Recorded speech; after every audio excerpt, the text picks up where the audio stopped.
And this is a rule that you apply when you have two Shevas in a row.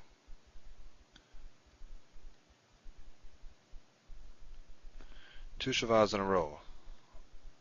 That's where you have one consonant, you have another consonant, and you have a Sheva in each. So you have Shevas under consecutive consonants, another way to say it. Now, the rule is simply that the first one is silent. This one here, first one when you read it in the Hebrew order, which is this way, of course. First one is silent, and the second one is vocal. Too many streaks here. Second one is vocal. Let's take a look at an example. The word Karmeli,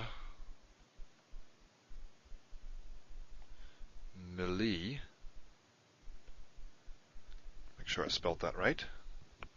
Karmeli means someone from Carmel, from the area of Carmel. According to our rule, this is silent and this is vocal.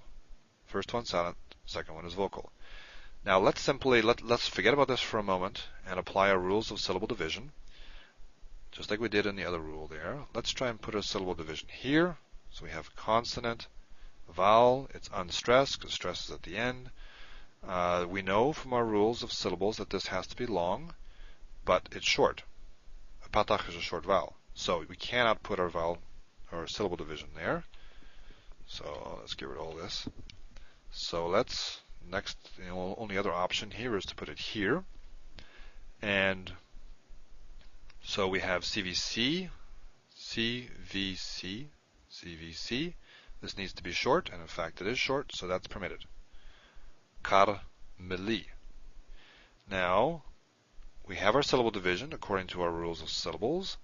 Let's apply our first rule. And just to be really pedantic, I'm going to go back and take a look at it again. Sheva at the beginning of a syllable is vocal, at the end is silent.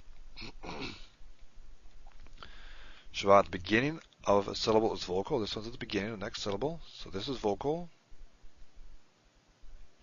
Sheva at the end is silent.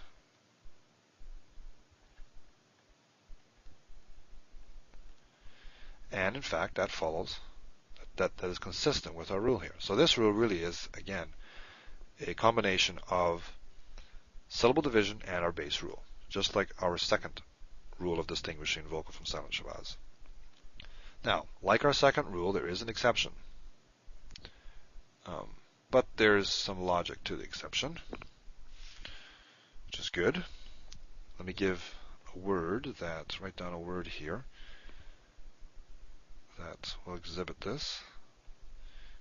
Yalad.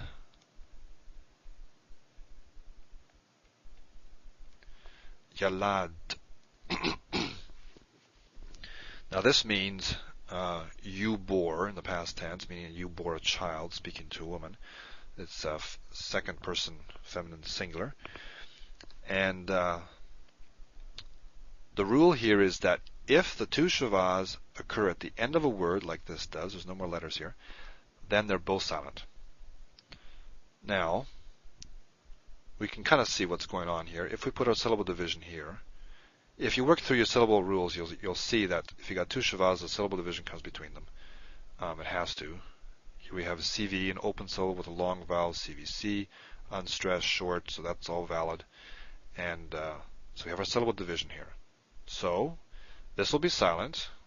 No problem there. That's what we expect from both our rule and from our syllable division that we've already been through. This is silent.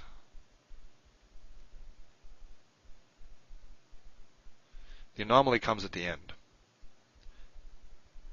This one is, in fact, not vocal. Our rule would say it'd be vocal, but it's also silent. They're both silent. And the reason is because it comes at the end of a word. And this isn't really a new syllable. Just know that.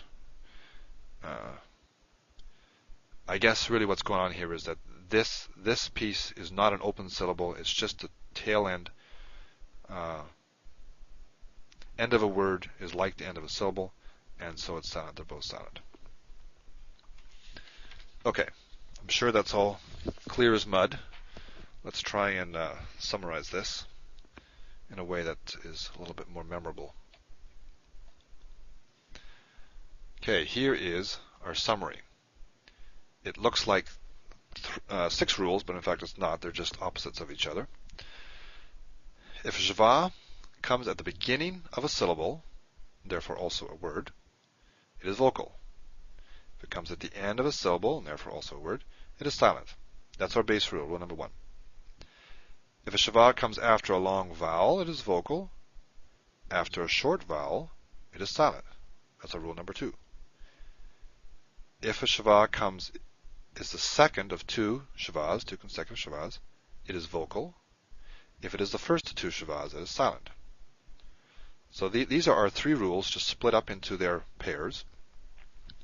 Now, if you memorize this, I think you have it down. Just remember that there are 2 exceptions. The first being that when we say it's vocal after a long Shewa, after a long vowel, we really mean in the normal case where the long vowel is unstressed. If it is stressed, then this won't be true. It'll be the opposite. It'll be silent, not vocal. Our second exception is if the 2 Shewas occur at the end of a word, it won't be vocal, it'll be silent. Both of them will be silent. But I would memorize this. Forget about the exceptions, just be aware they're there, and after a while, it'll be second nature anyway.